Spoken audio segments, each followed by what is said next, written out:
প্রতিবেশী দেশে খুন হওয়া এমপি আনোয়ারুল আজিম আনার হত্যাকাণ্ডের সাথে কারা জড়িত এই নিয়ে তদন্তে কাজ করছে দুই দেশের গোয়েন্দারা। বিভিন্ন সূত্র থেকে পাওয়া তথ্যে আনার হত্যার মূল পরিকল্পনাকারী হিসেবে প্রধান সন্দেহভাজন তার ছোটবেলার বন্ধু ও ব্যবসায়িক পার্টনার আখতারুজ্জামান শাহীন। কলকাতার যে বাসা থেকে আনার হত্যার আলামত মিলেছে সেটিও তার নামেই ভাড়া নেওয়া। শাহীন যুক্তরাষ্ট্রের নাগরিক। ব্যবসায়িক জেরে হত্যাকাণ্ড হবার শঙ্কা সংশ্লিষ্টদের। সিসিটিভির ফুটেজ বিশ্লেষণ সহ বেশ কিছু তথ্যপত্র নিয়ে কাজ করছেন গোয়েন্দারা। এদিকে ঘটনা তদন্তে ঢাকায় আসছে ভারতীয় পুলিশের একটি দল। হাসান মাহমুদের রিপোর্ট।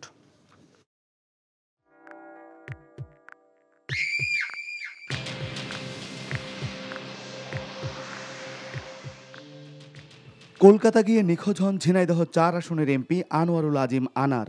বুধবার পশ্চিমবঙ্গ পুলিশ নিউটাউনের সানজিদা গার্ডেনের ফ্ল্যাট থেকে আনারের রক্তমাখা জামা উদ্ধার করে, যাতে পুলিশ বলছে খুন হয়েছে আনার, তবে মেলেনি মরদেহ। এ নিয়ে তদন্ত করছে দুই দেশের গোয়েন্দারা। সন্দেহভাজনদের জিজ্ঞাসাবাদে খুন নিয়ে চাঞ্চল্যকর তথ্য পেয়েছে পুলিশ। কয়েকটি সূত্র থেকে পাওয়া তথ্য বলছে ব্যবসায়িক দ্বন্দ্বের জেরে আনারকে হত্যার পরিকল্পনা করা হয়, আর ঘটনার সাথে জড়িত কিংবা মূল মাস্টার মাইন্ড হিসেবে যাকে সন্দেহ করা হচ্ছে তিনি এমপি আনারেরই ছোটবেলার বন্ধু ও ব্যবসার সঙ্গী আখতারুজ্জামান শাহীন, যিনি যুক্তরাষ্ট্রেরও নাগরিক। গোয়েন্দা তথ্যসূত্র সহ বিভিন্ন সূত্র থেকে জানা যায় 30 এপ্রিল কলকাতার নিউটাউনের সানজিদা গার্ডেনের একটি ফ্ল্যাটে ওঠেন শাহীন তার 3 সঙ্গী নিয়ে। সেখানেই হয় হত্যার মূল পরিকল্পনা অনুযায়ী 10 মে শাহীন দেশে ফিরে আরও 2 জন কিলারকে কলকাতায় নিয়ে যায়। 12 মে চিকিৎসার উদ্দেশ্যে কলকাতা যান এমপি আনোয়ারুল আজিম আনার। প্রথমে উঠেন তিনি তার বন্ধু গোপালের বাসায়। 13 মে পরিকল্পনা অনুযায়ী নানান কৌশলে আনারকে নিউটাউনের সেই ভাড়া বাড়িতে ডেকে নিয়ে যায় হত্যাকারীরা। প্রাপ্ত সিসিটিভি ফুটেজে দেখা যায় সানজিদা গার্ডেনের সেই ডুপ্লেক্সে আনারের সাথে 3 জন প্রবেশ করে।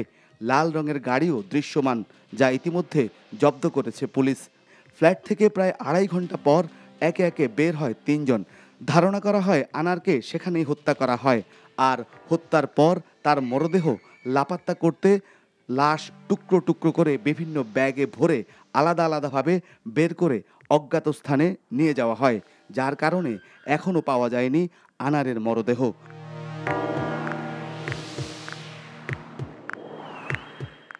পুলিশকে বিভ্রান্ত করতে আনারের 2টি মোবাইল নিয়ে ভারতের বিভিন্ন স্থানে সহযোগীরা ঘুরে, যাতে ধারণা করা হয় আনার বিভিন্ন স্থানে ঘুরেছে।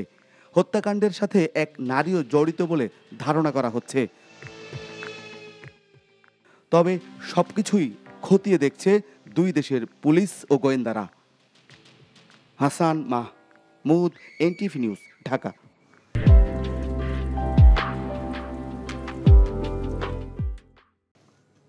এ বিষয়ে আরও জানতে এখন যাচ্ছি ঝিনাইদহের কালীগঞ্জের গ্রামের বাড়ি। সেখানে আছেন স্টাফ করেসপন্ডেন্ট মিজানুর রহমান।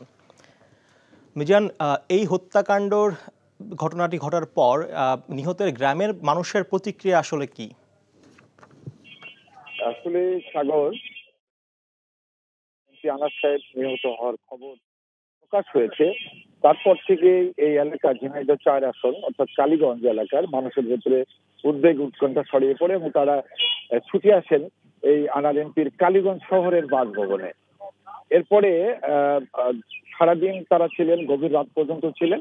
পরবর্তী পর্যায়ে তারা যখন নিশ্চিত হলেন যে হ্যাঁ আনার এমপি সত্যি হত্যা হয়েছে, তখন তারা এখান থেকে ফিরে যান। সকালে বেলা বাড়ার সাথে সাথেই আনার সাহেবের বাড়ির সামনে, কালীগঞ্জ বাড়ির সামনে মানুষ কিন্তু জড়ো হতে শুরু করেছে। আপনি দেখতে পাচ্ছেন যে আশপাশে অনেক মানুষ ইতিমধ্যে জড়ো হয়েছে। আমি একটু বলে রাখি, আনার সাহেবের বড় মেয়ে ডরিন ভিসার জন্য আবেদন করেছিল ভারতে যাওয়ার জন্য। প্রথম আবেদনটি তার খারিজ হয়ে যায়, পরে গতকাল সে আবার আবেদন করে। এখন পর্যন্ত নিশ্চিত হওয়া যায়নি যে সে ভিসা পেয়েছেন কিনা। সে ভিসা পেলে তিনি ভারতে যাবেন। এদিকে আনারের যে স্বজন বলতে যা বোঝায় তারা কেউই এই বাড়িতে নাই। এই এলাকায় শুধু ব্যক্তিবৃন্দই আছেন এবং সাধারণ উৎসুক জনতা যারা তার বাড়ির সামনে ভিড় করে আছেন, তারা জানার চেষ্টা করছেন কখন তার লাশ আসবে। এদিকে আরেকটি বিষয় এখানে উঠে আসছে, কোটচাঁদপুর উপজেলার এলাঙ্গি এলাকার আপনার শাহীন নামে যে ব্যক্তি আনারের বন্ধু ছিল এবং তিনি হত্যাকাণ্ডের সাথে জড়িত, তার সেই এলাকার মানুষ কিন্তু ইতিমধ্যে জেনে গেছে যে শাহীন এই হত্যাকাণ্ডের মূল হোতা। প্রত্যেকপুর এলাকাতেও কিন্তু সাধারণ মানুষের ভিতরে এক ধরনের উৎকণ্ঠা তৈরি হয়েছে। আমরা সবশেষ যেটা জানতে পেরেছি, শাহীনকে নিয়ে আইন শৃঙ্খলা বাহিনী কাজ করছে এবং তার প্রিভিয়াস রেকর্ড যাচাই করার চেষ্টা করছে। শাহীন ডিবি ভিসার মাধ্যমে আমেরিকাতে যান, তারপরে তিনি মেরিন ইঞ্জিনিয়ার হিসাবে জাহাজে চাকরি করেন। সেই চাকরির সুবাদেই তিনি কিন্তু চোরাচালানি সিন্ডিকেটের সাথে জড়িয়ে পড়েন। তার পরবর্তী যে ঘটনাগুলি আমরা এখন শুনছি সেটা হচ্ছে এই এমপি আনার হত্যাকাণ্ডের সাথে তার নাম উঠে এসেছে। এই ছিল সাগর আমার কাছে সর্বশেষ। জানছিলাম সংসদ সদস্য আনোয়ারুল আজিমের খুনের বিষয়ে।